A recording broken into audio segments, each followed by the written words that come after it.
1, 2, 1, 2, 3, 4.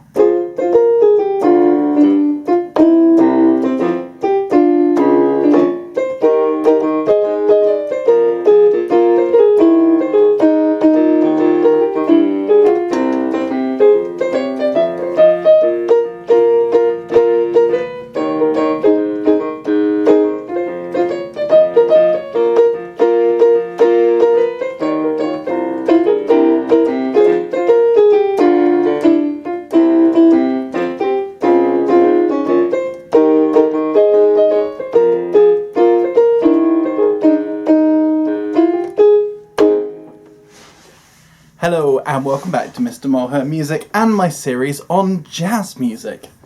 Now, I'm going to take a journey kind of backwards and forwards through history as we look at these, looking at some of the great composers and performers. That was a great piece of music called Lullaby of Birdland by George Shearing and George Davis Weiss. Great piece of music. Now, today we're going to have a look at the pianist Oscar Peterson. And he's from Montreal in Canada. He started at the age of 5 learning trumpet and piano. But due to an illness he had to kind of give up playing trumpet, so spent his time focusing on piano. He loved classical music to start with and learned loads of great pieces, including those by Bach. Loads of pieces, and then quickly got a love of jazz and boogie woogie. Badly paid boogie woogie. There we go, that's better. And also ragtime. So different genres of music, all kind of down the same jazz region. Now, he was such a good pianist because he practiced for 6 hours every day. And when he got older, much older, he cut that down a bit.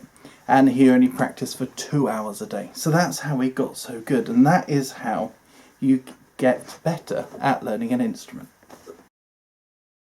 The piece of music we're going to look at today was actually written by Duke Ellington and performed later by Oscar Peterson. And I've picked it because it's probably one of the easiest jazz pieces there is, so we can have a look at it and have a look at how it was made more complicated. So it's called C Jam Blues. So what do we know about the titles? Well, the title means it's in the key of C major.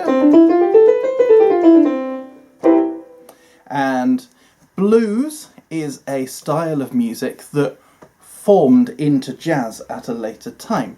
And it uses this pattern, 12-bar blues pattern. So it has 4 lots of the first chord, 2, 3, 4, then it goes to a second chord. And then goes back to the first chord that you already heard before, and then it goes to a third chord, then back to the second chord, and back to the first chord.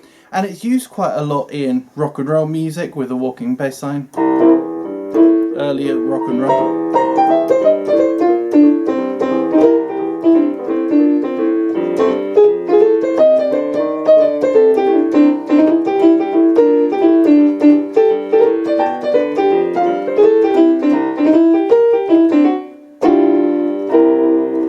So it kind of goes round in that kind of simple pattern. But in this piece, it follows the chords, but it's kept very simple. The tune only has 2 notes. It's got G and C. 2 notes for the tune, and this piece has been written so simple because it gives room then for the person playing it or group playing it to improvise, to make things up as they go along. So it's great for a performer, because you get to do whatever you want. And you hear lots of creativity in Oscar Peterson's version. You don't even really hear him play the main theme because he hides it under other things he's playing. Now, jazz songs, you can find them in the Real Book, which is a collection of jazz songs. And there's hundreds and hundreds of pages in here with all different songs. And that is where I'm going to get C Jam Blues from, and I'll show you a little bit of the music. So here we go. This is what it sounds like if you just play it.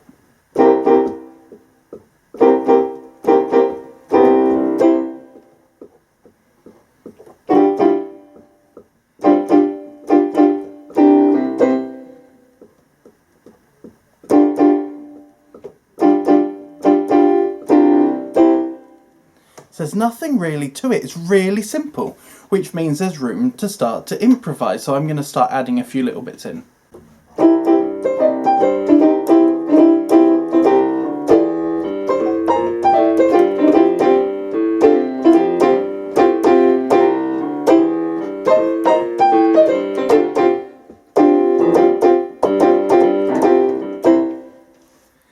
So I'm going to add some more into it now. And I want you to see if you can still hear that, the tune, the da-da, da-da, da-da, da-da. Can you still hear it through this? A 1, 2, a 1, 2, 3, 4.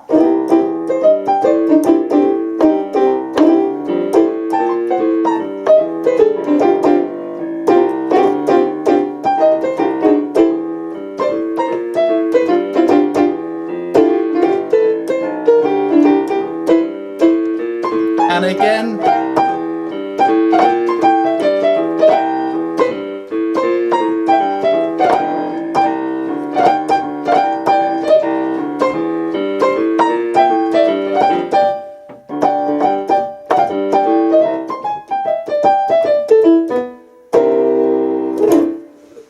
Can you hear how I started changing it, adding more? But you can still hear that tune all the way through.